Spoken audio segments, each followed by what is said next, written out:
आज का जो लेक्चर का टॉपिक है वो है सिंक्रोनाइजेशन। सिंक्रोनाइजेशन की ज़रूरत क्यों है? तो इसके पहले हम लोगों ने जब सीपीयू शेड्यूलिंग पढ़ा और मल्टी प्रोसेसर शेड्यूलिंग की जब बात हुई थी तो वहाँ पे दो टाइप के रेडी क्यू को हम लोगों ने देखा था। एक जगह रेडी क्यू सिंगल था, ग्लोबल था, केवल एक ही रेडी क्यू था,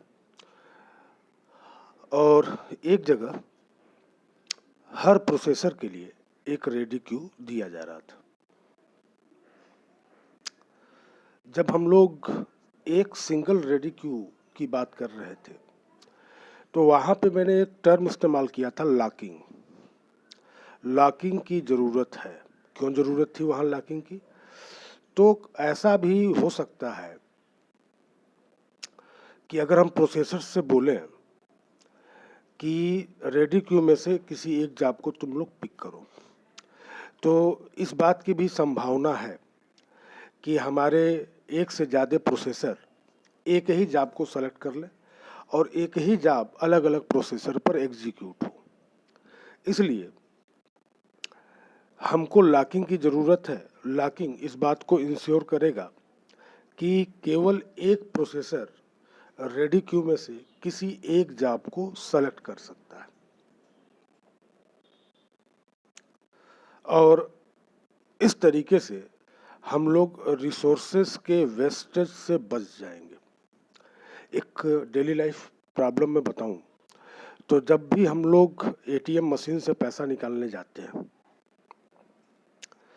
तो एटीएम मशीन को एक टाइम पर एक ही व्यक्ति जो है यूज़ कर रहा होता है, बाकी एक लाइन पीछे लगी होती है। कोई व्यक्ति एटीएम मशीन में अंदर गया, मशीन को लॉक किया गया, मतलब मशीन लॉक हो गई। बोलने का मतलब यह है कि eight a time only one person, only one process can use that particular resource. Resource में भी फिजिकल रिसोर्स, रिसोर्स में भी लॉजिकल रिसोर्स। जब वो आदमी एटीएम मशीन से बाहर आएगा तो हम बोलेंगे कि हमने लॉक को रिलीज कर दिया। अब मशीन अवेलेबल है, तो किसके लिए अवेलेबल है? तो लाइन में अब जो पहले नंबर पे है मशीन उसके लिए अवेलेबल है। And this entire process is known as synchronization. Synchronization की ज़रूरत हमको पड़ती है। दूसरी चीज़ मैं आपको एक और डेली लाइफ एग्जांपल दूँ तो जैसे हम लोग घड़ी का समय ठीक करते हैं, तो घड़ी का समय जब हम लोग ठीक करते हैं तो वहाँ पे भी एक अपने पास स्टैंडर्ड क्लॉक होती है, एक स्टैंडर्ड घड़ी होती है और उसके टाइम को हम लोग पॉइंट ऑफ रेफरेंस मानते हैं और अपने घड़ी के टाइम को सेट करते हैं। ठीक है, तो it is also a process of synchronization. ठीक है, हम अपनी घड़ी को सिंक्रोनाइज कर रहे हैं, तो किसी पॉइंट ऑफ रेफरेंस, किसी पॉइंट ऑफ टाइम को ध्यान में रख के अपनी घड़ी को हम लोग सिंक्रोनाइज कर रहे हैं।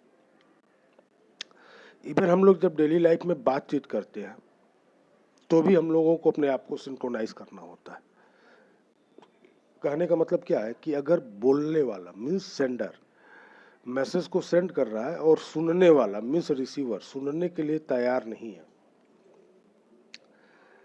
मीन्स सिंक्रोनाइजेशन अगर स्टेब्लिश नहीं हुआ तो आप दोबारा बोलोगे कि यार तुम जो कहे हो ना हम सुने नहीं है, जरा एक बार फिर से बोलो। तो सिंक्रोनाइजेशन का इतना बड़ा रोल है। ठीक है, तो यहाँ से मैंने सिंक्रोनाइजेशन का एक जनरल व्यू जो है आप लोगों के सामने रख दिया है। अब यहाँ पे हमें इस चैप्टर में क्या क्या पढ़ना है, तो कुछ बैकग्राउंड के बारे में जानना है, क्रिटिकल सेक्शन प्रॉब्लम जानना है, पीटरसन सॉल्यूशन जानना है, सिंक्रोनाइजेशन हार्डवेयर जानना है, सेमाफोर जानना है, क्लासिकल प्रॉब्लम ऑफ सिंक्रोनाइजेशंस पढ़ेंगे, मॉनिटर्स, सिंक्रोनाइजेशन एग्जांपल्स और एटॉमिक ट्रांजैक्शन हम लोग पढ़ेंगे। चलिए वन बाय वन हम लोग एक एक चीज़ को एक्सप्लोर करें। चलिए बैकग्राउंड की हम लोग बात करते हैं। तो प्रोसेसेस जो है दो तरीके से हम लोग कैटेगराइज करे किए थे। एक को हम लोगों ने बोला था इंडिपेंडेंट प्रोसेस, प्रोसेस हमारा इंडिपेंडेंट, और एक को हम लोगों ने बोला था कि कोऑपरेटिंग प्रोसेसेस। ठीक है, कोऑपरेटिंग प्रोसेसेस। तो कोऑपरेटिंग प्रोसेसेस जब भी एग्जीक्यूट करेंगे तो हमें उनके बीच में सिंक्रोनाइजेशन की जरूरत होगी। अब जरा देखिए, जो पहला पॉइंट है वो क्या है कि concurrent access to shared data में result in data inconsistency. Concurrent access, ठीक है। इसके लिए एक एग्जांपल हम लोगों ने देखा था, मैंने क्लास लास्ट वीडियो में मैंने बताया भी था कि परीक्षा चल रही है और एक लड़का दूसरे लड़के की कॉपी में से चीटिंग कर रहा है। मतलब एक लड़का जो आंसर लिख रहा है उसी आंसर को हूबहू दूसरा लड़का कॉपी कर रहा है। तो यहाँ पे कॉन्करेंसी है, एक ही कंटेंट को दो लोग अलग अलग जगहों पे लिख रहे हैं। अब हुआ क्या कि जो लड़का नकल कर रहा था वो अपनी कॉपी जो है आंसर लिखने के बाद सबमिट करके चला जाता है, और जिसमें से नकल कर रहा है वो लड़का अभी भी एग्जामिनेशन हॉल में बैठा है। थोड़ी देर बाद उस लड़के को ध्यान में आता है जो एग्जामिनेशन हॉल में बैठा है कि उसने पिछले वाले सवाल का जवाब गलत किया है, और वो उस पूरे जवाब को काट देता है और नया आंसर लिखता है। अब जरा देखिए, एक ही कंटेंट दो लोगों ने दो अलग अलग जगहों पे कॉपी किया। एक लड़का कॉपी जमा करके बाहर चला गया और एक लड़का जो है उसने पुराने कंटेंट को काट दिया और नया कंटेंट उसने लिख दिया। देखिए, तो डेटा की इनकंसिस्टेंसी हो गई। एक स्टूडेंट के अकॉर्डिंग जो बाहर गया है उसके ये लग रहा है कि उसने सवाल का जवाब सही लिखा है, और दूसरा उसने कहा कि भाई इस सवाल का जवाब गलत है। तो उन दोनों लड़कों के पॉइंट ऑफ व्यू से देखिए तो डेटा में इनकंसिस्टेंसी है। एक उसी जवाब को सही मान रहा है और एक उसी जवाब को गलत मान रहा है। तो कहने का मतलब क्या है कि अगर कॉन्करेंसी होगी और डेटा की शेयरिंग होगी तो इनकंसिस्टेंसी आ सकती है। ठीक है, डेटा हमारे इनकंसिस्टेंट हो सकते हैं, तो उसमें कंसिस्टेंसी को हमें मेंटेन करने की जरूरत है। और जब भी हम लोग कंसिस्टेंसी को मेंटेन करने की जरूरत हमारे सामने आएगी तो हम लोग प्रोसेसेस को एक आर्डर में एग्जीक्यूट कराएंगे, शेड्यूल बनेगा। जैसे आपके वो 5 सब्जेक्ट पढ़ने हैं, आपको 5 फैकल्टी असाइन है। ठीक है, 5 सब्जेक्ट आपको पढ़ने हैं, 5 फैकल्टी आपको असाइन है। अब क्या होगा, ऐसा तो है नहीं कि सारी फैकल्टी एक ही साथ जो है क्लास में आ जाती है और आपको आके पढ़ाना शुरू करती है। नहीं, देयर एग्जिस्ट ए शेड्यूल, एक शेड्यूल होता है और उसी शेड्यूल के अकॉर्डिंग फैकल्टीज आपकी क्लास में आती हैं। तो शेड्यूल की ज़रूरत क्यों है, तो शेड्यूल की ज़रूरत सिर्फ और सिर्फ इस वजह से है कि कोई क्लैश ना हो। ऐसा ना हो कि एक ही टाइम पर एक ही क्लास में एक से ज़्यादा फैकल्टी पहुंच जाए। तो ये जो शेड्यूल बना है, तो schedule is defining an order. ठीक है, किस दिन में कौन सी फैकल्टी कौन सा क्लास लेगी ये डिफाइन किया गया है। तो कोऑपरेटिंग प्रोसेसेस, जो फैकल्टी जो आपस में एक दूसरे को कोऑपरेट कर रहे हैं वो उसी शेड्यूल के अकॉर्डिंग काम करेंगे, तभी वो कोऑपरेट कर पाएंगे, नहीं तो दिक्कत हो जाएगी। ठीक है, आगे देखिए, suppose that we wanted to provide a solution to the producer consumer problem that fills all the buffers. We can do so by having an integer count that keeps track of number of full buffers. Initially count is set to 0. It is incremented by producer after it produces a new buffer and is decremented by the consumer after it consumes A buffer. Producer consumer problem हम लोगों को याद है। तो यहाँ पे कहा गया है कि एक सोल्यूशन ये है कि मान लीजिए कि 10 बकेट है और एक प्रोड्यूसर जो है उसका काम क्या है कि बकेट्स को भरना, कंज्यूमर का काम क्या है बफर्स को खाली करना। तो हमने कहा कि चलो एक शेयर्ड वेरिएबल ले लेते हैं जिसका नाम हम रख देते हैं काउंट। ठीक है, हमने बफर को नंबर दे दिया है 1 से लेकर 10 तक। अब जैसे ही प्रोड्यूसर बफर में क्या करेगा, किसी बफर को फिल करेगा तो वो काउंट की वैल्यू को 1 बढ़ा देगा। ठीक है, दूसरा बफर हुआ, काउंट की वैल्यू फिर 1 बढ़ गई तो काउंट हो गया 2। इसका मतलब क्या हुआ कि दो बकेट्स जो है भरी जा चुकी है। अगर कंज्यूमर किसी एक बकेट को खाली कर देता है तो वो काउंट की वैल्यू को घटा देगा 1 से।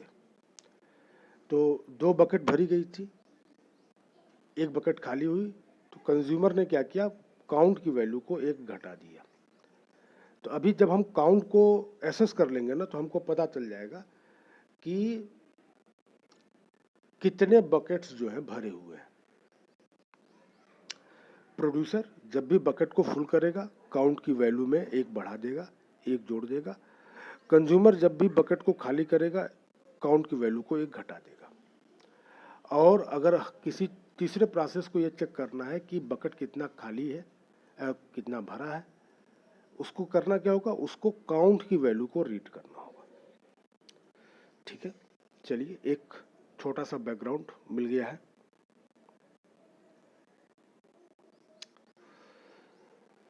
अब हम लोगों ने इस बात को देखा था कि बफर जो है, बफर साइक्लिक होगा। Buffer is just like a Q, a circular queue. देखिए यहाँ पे प्रोड्यूसर एंड पे एक कोड लिखा गया है। अगर काउंट की वैल्यू बफर साइज के बराबर है तो जगह नहीं है। सर्कुलर क्यू में यही तो था, यही कंडीशन थी और इसके ऊपर हम लोग काफी चर्चा कर चुके हैं। तो अगर काउंट की वैल्यू बफर साइज के बराबर है, यानी 10 बकेट थी और काउंट की वैल्यू 10 हो गई है, इसका मतलब कोई भी बफर खाली नहीं है। कोई बफर खाली नहीं है तो प्रोड्यूसर को कोई बफर भरने की जरूरत है? जवाब है नहीं। तो डू नथिंग, कुछ मत करिए। Buffer in equals to next produced. ठीक है, और इंसर्ट करने के लिए जो एक्सप्रेशन दिया गया है, इन प्लस 1 बफर साइज, और काउंट की वैल्यू को हम बढ़ा देंगे। ये तब होगा जब हमारा कोई बकेट ऐसा होगा जो खाली होगा, यानी काउंट की वैल्यू 10 नहीं होगी। तो सर्कुलर क्यू में हमें क्या करना होगा, इंसर्ट करना होगा। ठीक है, तो हम लोग करेंगे क्या, रियर एंड पे आएंगे, in insertion, out deletion, in rear end, out front end. तो ये एक्सप्रेशन है, इन की नई वैल्यू कंप्यूट हो जाएगी और काउंट को हम लोग बढ़ा देंगे। ठीक है, आगे आइए। कंज्यूमर, अगर काउंट की वैल्यू 0 है, यानी प्रोड्यूसर ने किसी बकेट को भरा ही नहीं, तो काउंट इज 0। जब काउंट 0 है यानी किसी बफर में किसी बकेट में कुछ भी नहीं है, तो कंज्यूमर को कंज्यूम करने की जरूरत ही नहीं है, मीन्स डू नथिंग, कुछ ना करो। और अगर ऐसा नहीं है तो बफर आउट को next consumed, out front and, उसको कंज्यूम करिए और आउट की नई वैल्यू क्या होगी, तो out plus 1 modulo division buffer size, और काउंट की वैल्यू को 1 घटा दीजिए। ठीक है, तो कंज्यूमर जब भी किसी बकेट को कंज्यूम करेगा वो क्या करेगा, काउंट की वैल्यू को घटा देगा। अच्छा ध्यान दीजिए, जो बफर है, the buffer is being shared among 2 processes, one is producer and one is consumer. ठीक है, तो प्रोड्यूसर क्या करेगा, इंसर्शन कराएगा। इंसर्शन कहाँ से होगा, इन वाले एंड से, इसको हम लोग डिस्कस कर चुके हैं। और कंज्यूमर कहाँ से कंज्यूम करेगा? आउट वाले एंड से। ठीक है, तो प्रोड्यूसर जब भी वैल्यू को इंसर्ट कराएगा, किसी बकेट को पॉपुलेट करेगा, वो काउंट को एक बढ़ा देगा, कंज्यूमर काउंट की वैल्यू को एक घटा देगा। ध्यान दीजिए, अगर काउंट की वैल्यू 0 है तो कंज्यूमर को कुछ नहीं करना, और सिमिलरली अगर काउंट की वैल्यू बफर साइज के बराबर है, यानी बफर में कोई स्पेस नहीं है, बोलने का मतलब कोई बकेट खाली नहीं है, तो प्रोड्यूसर को कुछ प्रोड्यूस करने की जरूरत नहीं है। ये एग्जाम्पल है सिंक्रोनाइजेशन का। ठीक है, फुल्की खा रहे हो, हाथ में जो पत्ता दिया गया है या जो प्लेट दिया गया है, अगर उसमें फुल्की रखने की जगह नहीं है, तो जो प्रोड्यूसर होगा ना, जो फुल्की खिलाने वाला होगा, वो प्लेट में कोई फुल्की तब तक नहीं रखेगा जब तक कि प्लेट में जगह ना बन जाए। ठीक है, चलिए, अब एक टर्म आता है जिसको बोलते हैं रेस कंडीशन। यहाँ बड़ा लंबा चौड़ा एग्जाम्पल है। रेस कंडीशन को एक बार लैब में भी मैंने दिखाया था। रेस कंडीशन बोलने का मतलब क्या होता है कि अगर हम लोग ऑर्डर ऑफ एग्जीक्यूशन को चेंज कर दें, तो आउटपुट अगर हमारा चेंज हो जा रहा है, तो हम बोलेंगे कि this is example of race condition. सबसे सिंपलेस्ट तरीके से रेस कंडीशन को अगर समझना है तो आप ये समझिए कि अगर हम लोग ऑर्डर ऑफ एग्जीक्यूशन चेंज कर दें तो आउटपुट हमारे बदल जाएंगे, और आउटपुट अगर हमारे बदल गए तो हम बोलेंगे कि this is example of race condition. आगे आइए, अब हमें क्रिटिकल सेक्शन प्रॉब्लम को थोड़ा सा डिफाइन करना है। तो क्रिटिकल सेक्शन प्रॉब्लम अब तक जो डिस्कशन हुआ वो ये हुआ कि अपने पास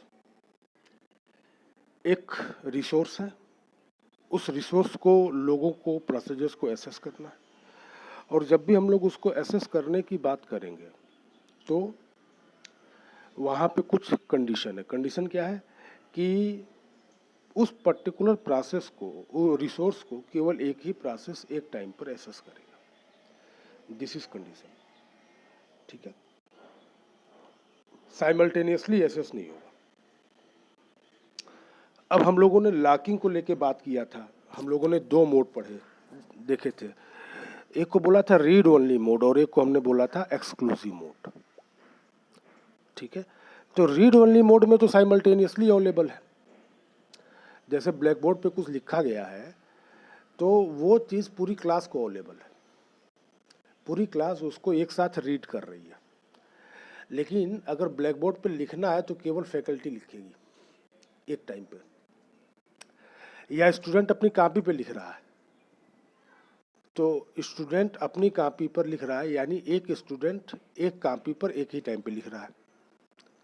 समझ रहे हो ना बात को? यानी रीड ओनली मोड के लिए तो हमें लॉकिंग के बारे में सोचना ही नहीं। एक्सक्लूसिव मोड में अगर काम करना है तो हमें लॉकिंग करानी पड़ेगी। ठीक है, और अब हम लोग बात करते हैं उन बिंदुओं के ऊपर जो क्रिटिकल सेक्शन प्रॉब्लम को सॉल्व करने के लिए हमको ध्यान में रखना है।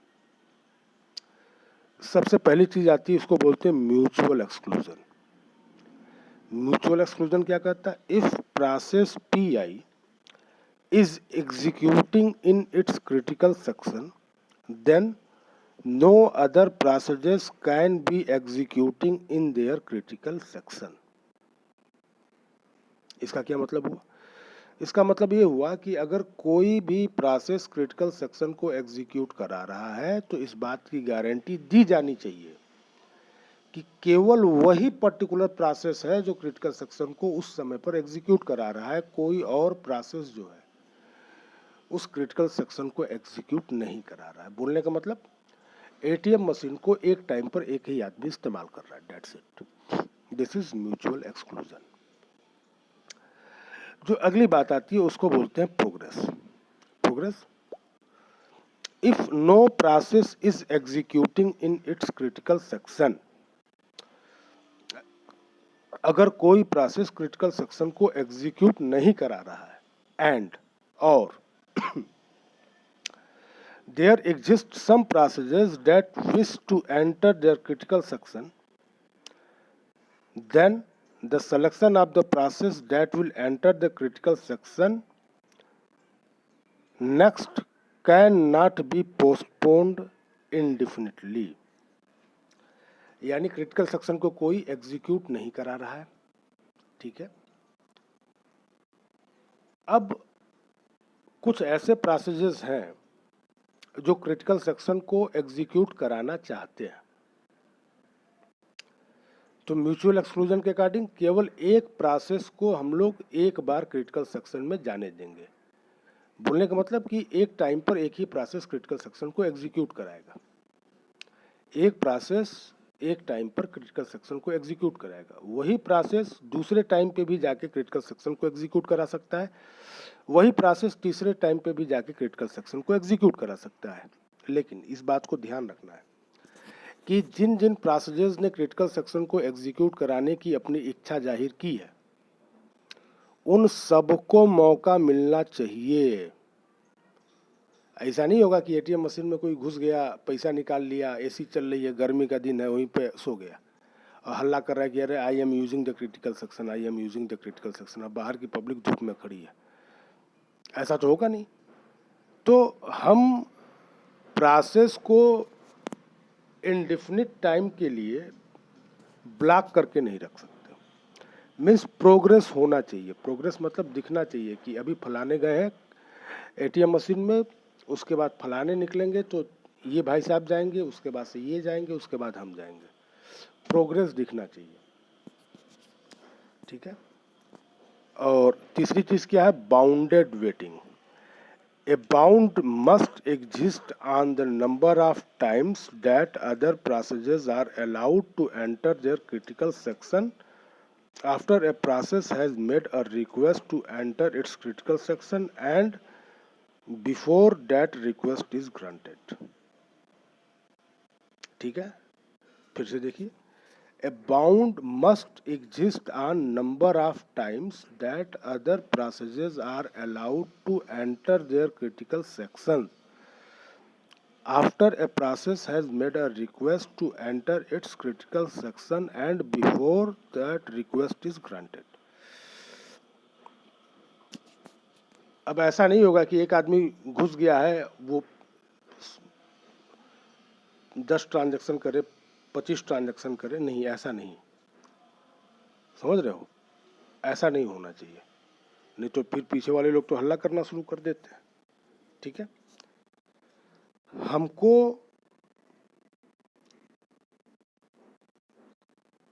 बाउंडेड वेटिंग का मतलब कि एक बताना पड़ेगा कि यार यार कर क्या रहे हो तुम, अंदर बाहर निकलो। ऐसा भी सीन होता है कि लोग एटीएम मशीन में घुस जाते हैं and they do not know how to use the machine, या उनके कार्ड में कोई दिक्कत होती है या उनके पास बैलेंस नहीं होता, लेकिन वो फिर भी जो है वो ज़बरदस्ती का जो है अपना ताम झाम फैलाए रहते हैं।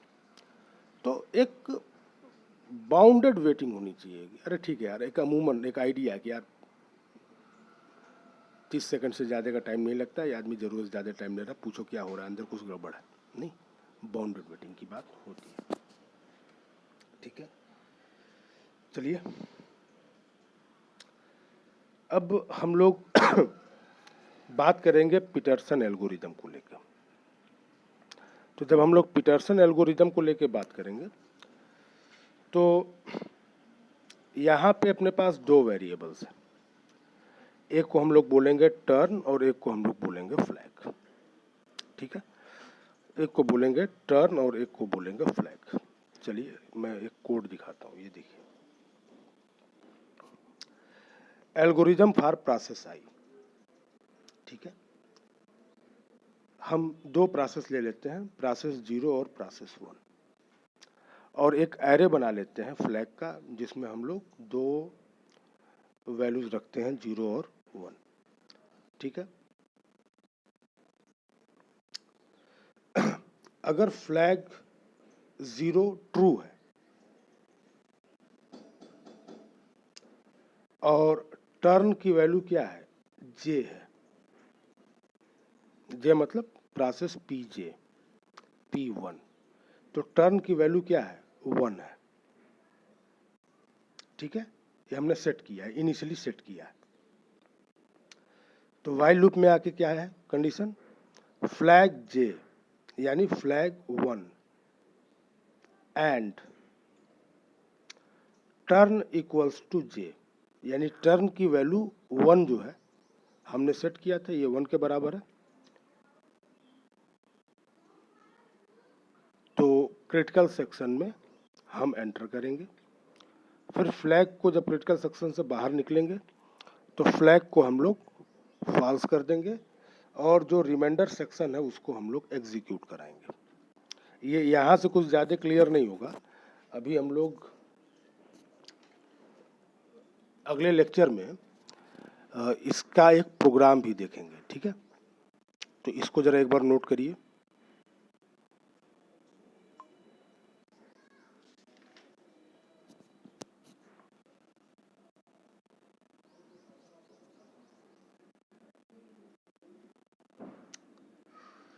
चलिए अब हम लोग, ये प्रोसेस पी के लिए था, ऐसे ही प्रोसेस पी के लिए हम लोग कोड लिखेंगे। तो वहाँ पे फ्लैग जे की वैल्यू को क्या रखेंगे, ट्रू, और टर्न को रख देंगे आई। कंडीशन क्या कर देंगे, while flag I and turn equals to I. तो क्रिटिकल सेक्शन में जाना है, फ्लैग जे की वैल्यू को क्या कर देंगे, फॉल्स कर देंगे और रिमाइंडर सेक्शन को हम लोग एग्जीक्यूट कराएंगे। इस बात को क्या ध्यान देना है यहाँ पे कि जिसको मैं रिमाइंडर सेक्शन बोल रहा हूँ, जिसको मैं रिमाइंडर सेक्शन बोल रहा हूँ वो रिमाइंडर सेक्शन ऐसा पार्ट है जहां पर एक साथ बहुत सारे प्रोसेसेस रह सकते हैं। बट क्रिटिकल सेक्शन की अगर हम बात कर रहे हैं तो क्रिटिकल सेक्शन में एक ही प्रोसेस एक टाइम पर रहेगा। अब इस बात को ऐसे समझिए कि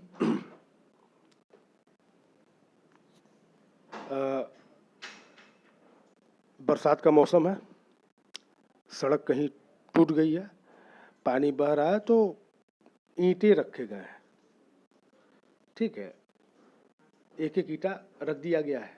अब दोनों ओर से लोग आ रहे हैं जा रहे हैं, तो उस ईंटे वाला जो रास्ता है जिस पर एक ही आदमी जा सकता है, तो उन दोनों एंड से कोई एक ही आदमी एक टाइम पर उन ईंटों का प्रयोग करके इधर से उधर होगा, ठीक है। और दोनों पॉइंट है, दोनों एंड है, तो दोनों एंड पे जो है कुछ लोगों की भीड़ लगी होगी। तो एक होगा एंट्री पॉइंट और एक होगा एग्जिट पॉइंट।